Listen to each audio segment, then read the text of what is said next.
Okay, folks, ready to dive deep into Finland. Not just like the happy country stuff you always hear. Yeah. There's some seriously cool, surprising things about Finland. Yeah, a lot of unexpected stuff. We got a bunch of sources, and I'm telling you, we are going to see a whole new side of Finland by the time this deep dive is over. Well, Finland is kind of a land of contrasts, right? Right. Like extreme nature, some really different traditions, and this reputation for both serious innovation, like really cutting edge stuff, but also they really love silence. Yeah, that's a really interesting combo. Yeah, there's a lot to explore. Definitely. Let's start with the nature side of things. Yeah. I mean, 188,000 lakes. Whoa. 188,000. That's not a typo. No. It's like nature just went crazy and threw a whole bunch of lakes all over Finland. And it's not just a number.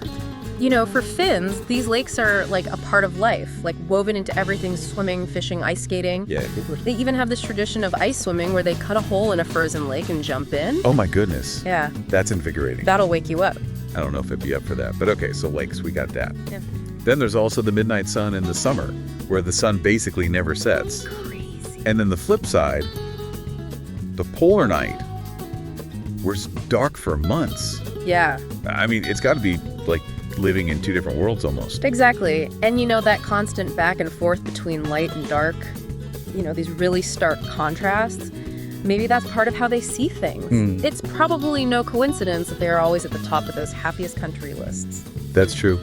Speaking of happiness, can we talk about saunas? Oh, we Because can. apparently there are more saunas than people in Finland. It's true.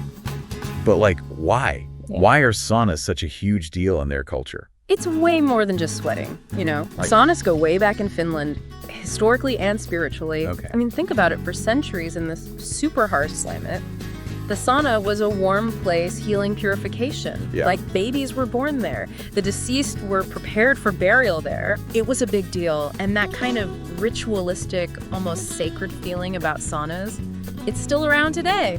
I never really thought about it that way. Yeah. It's almost like this connection to nature, to the whole cycle of life and death. Yeah. And it's still a place for hanging out business deals. Everything. It's really interesting. Yeah, and it also shows how much they value community and just well-being. Absolutely. Okay. But switching gears completely for a second, did you read about this wife carrying? I did. The World Wife Carrying Championship. Uh-huh. Is it what it sounds like? Yeah, so picture this, right?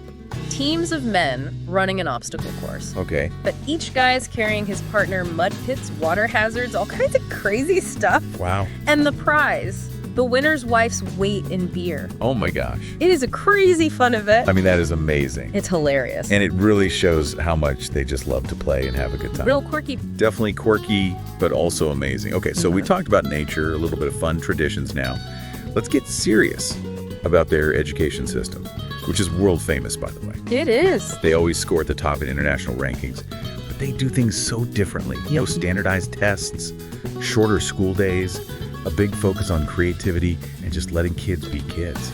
Right, and what's really interesting is their concept of sisu. Sisu. It's this grit, this resilience that's just baked into their culture. It's about pushing through, facing challenges head on, and never giving up. I like that.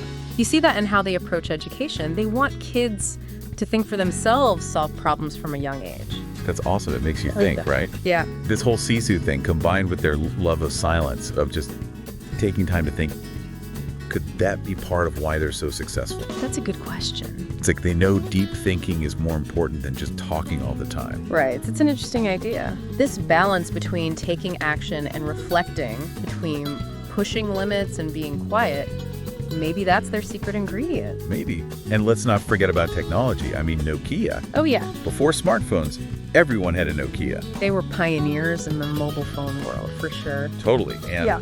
what's even more impressive is that Finland didn't just stop there. No. They've become this huge center for innovation, especially in things like sustainable tech and renewable energy. Right. So we have this country that's super in tune with nature, loves its quirky traditions, values education and silence, and is a total leader in innovation. It's quite a combination. It's actually really inspiring. Finland really makes you rethink things. Yeah. It shows us that progress and happiness can happen in ways you might not expect. Right. It's a country that embraces its contrasts and finds strength in them. I'm convinced I'm booking a flight. Oh, yeah. Son has definitely got to see those northern lights, and maybe I'll even try some wife carrying. Yeah. Maybe start with some traditional Finnish food, some reindeer stew or Karelian pies. Those are delicious. Now you're talking, but really I think we can all learn something from Finland. Absolutely.